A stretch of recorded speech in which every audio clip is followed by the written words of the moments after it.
대통령실이 이상민 장관의 해임 건의안에 대해서 사실상 거부 입장을 밝혔죠. 민주당은 윤석열 대통령이 직접 입장을 밝히지 않고 참모 뒤에 숨었다고 비판했습니다. 유가족들은 정치인들이 상처 주는 말을 하고 있다며 2차 가해를 중단해달라고 했는데요. 윤 대통령의 주어있는 사과도 요구했습니다. 관련 내용을 유정아 상황실장이 정리했습니다. 만일도 안 되는 짧은 삶을 마치고 별이 되어 부모의 마음에 박혔습니다. 우리 아이는 대학 입학 후 3번의 방학 동안 2-3개의 아르바이트로 하루에 12시간씩 일을 하면서 1,000여만 원의 돈을 모았습니다. 왜일까요? 패션 디자이너라는 꿈이 있었던 아이가 그 꿈을 위해 유학 자금으로 모았던 것입니다. 그런데 그 돈은 아이의 묘자리를 사는데 쓰이게 됩니다. 새끼 잃은 어미는 절규합니다. 대통령이 진심 어린 사과가 필요하다고. 네, 이태원 참사 희생자 유가족들 오늘도 기자회견장에 섰습니다. 성역 없는 국정조사를 촉구하고 윤석열 대통령의 사과, 이상민 행안부 장관의 파면을 요구하기 위해서인데요. 이미 국회에서는 이 장관의 해임 건의안 통과가 됐죠. 하지만 대통령실의 답변, 기존 입장과 다르지 않았습니다. 장관의 해임보다는 수사가 우선이라는 사실상 거부 입장을 내놨습니다. 해임 문제는 진상이 명확히 가려진 후에 판단할 문제라는 기존 입장에 변함이 없습니다. 철저하고 엄정한 수사를 통해 진실을 가려내는 것이 유가족에 대한 최대의 배려이자 보호입니다. 그 어떤 것도 이보다 앞설 수는 없습니다. 네, 박진 외교부 장관 해임 건의안대는요. 윤석열 대통령은 해임 건의를 받아들이지 않는다고 말했습니다라고 문자를 기자들에게 보냈었습니다. 이번에는 유가족들을 의식해서 거부라고 명시적으로 밝히지는 않았는데요. 민주당은 윤 대통령 대신에 부대변인이 입장을 밝히는 건 비겁한 지도자의 모습이라면서 비정하고 무책임한 대통령이라고 했습니다. 유가족의 피 맺힌 절규와 국민 대다수의 반대에도 오직 동문 후배이자 최측근인 장관만 챙기겠다는 아집의 다름 아닙니다.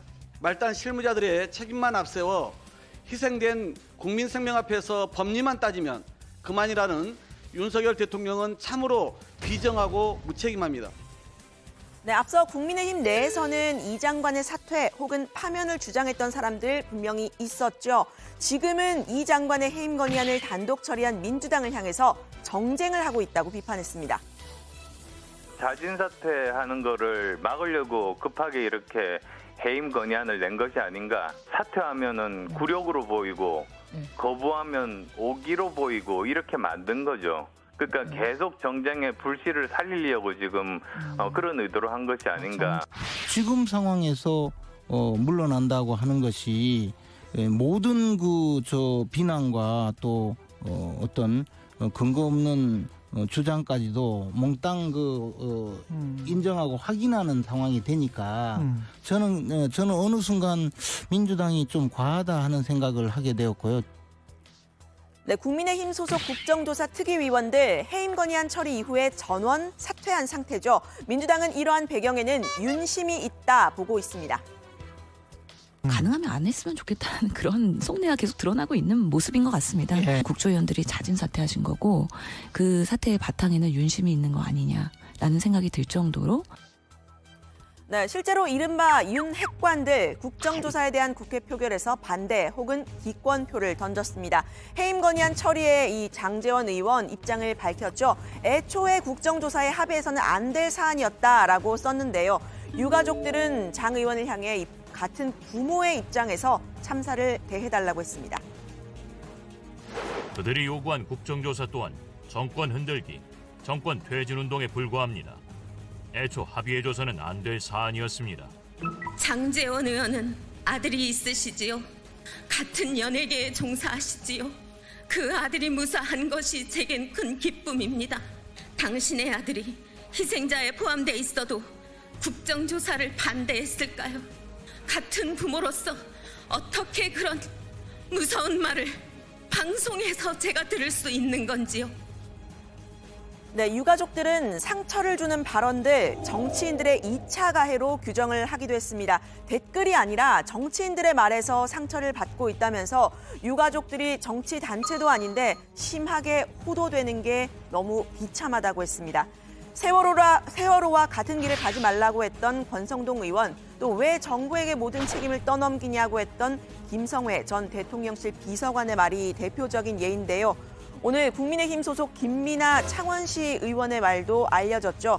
제2의 세월호냐, 나라 구하다 죽었냐 이런 막말을 소셜미디어에 쓴 건데 논란이 일자 그를 삭제했습니다. 도당 윤리위에도 회부가 됐다고 합니다.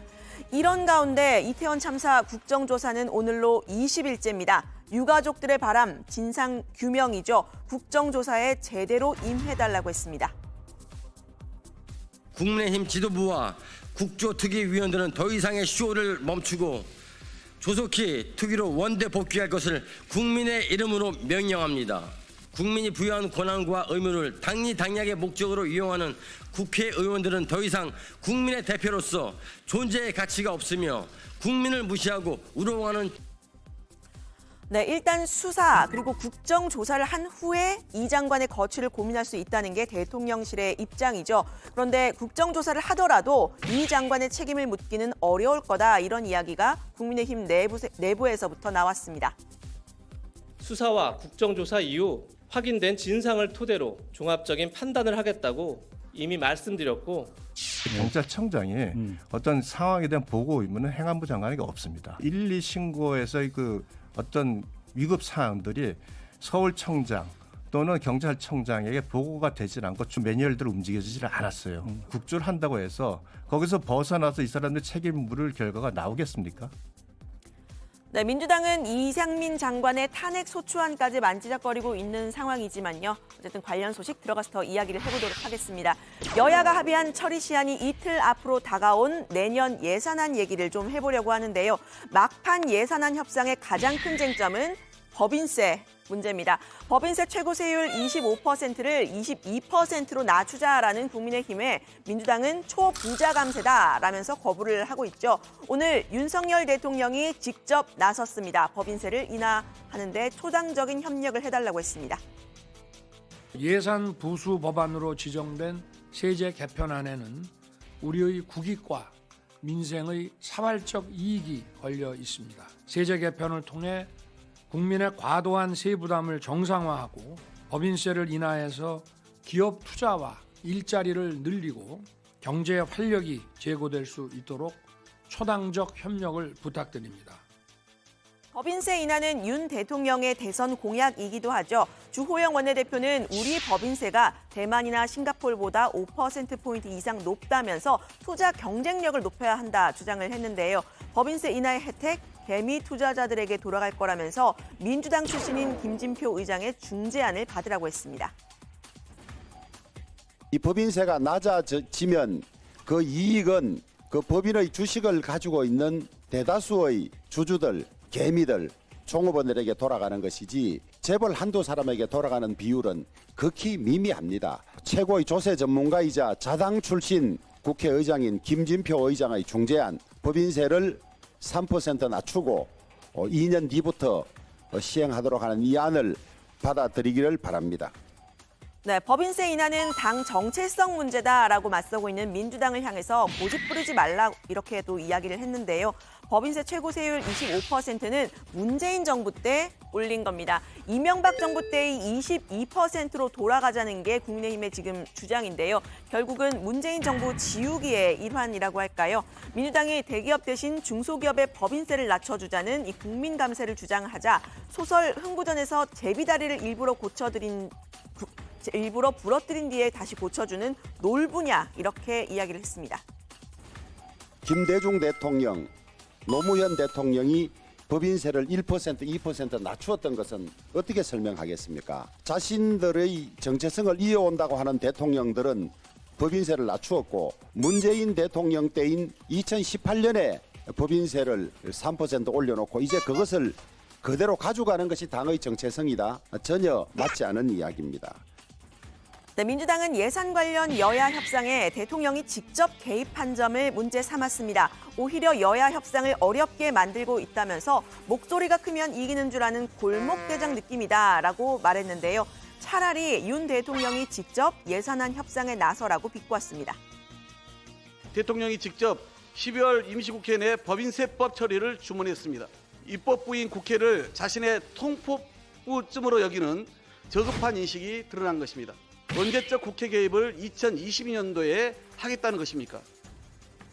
네, 일각에서는 금리를 올리는 긴축 정책을 펴는 동시에 법인세를 낮추는 건 경제 정책의 일관성이 좀 떨어지는 것 아니냐 이런 지적도 나오던데요. 민주당은 예산안 합의가 불발이 되면 초유의 야당 단독 수정안을 내겠다고 주장을 하고 있습니다. 태평성대도 아닌 복합 경제위기, 지금이라도 윤석열 정부와 여당은 극소수 초부자들에만 편중된 감세 특혜를 철회해야 합니다. 3일로 채 남지 않은 시한에도 정부 여당이 여전히 특권 예산, 윤심 예산만 고집한다면 민주당은 수정안을 제출할 수밖에 없습니다. 네, 매일 마감을 하는 저 류 실장도 마감 시간 직전에 원고를 완성하고는 하는데요. 여야의 예산안 협상도 이틀 뒤 마감 시간 막바지까지 갈 셈인가 봅니다. 오늘도 예산안 합의가 불발이 됐는데 관련 소식 들어가서 이야기를 해보도록 하겠습니다. 오늘 발제는 이렇게 정리합니다. 이상민 장관 해임 사실상 거부한 윤석열 대통령, 유가족, 정치인들의 2차 가해에 비참.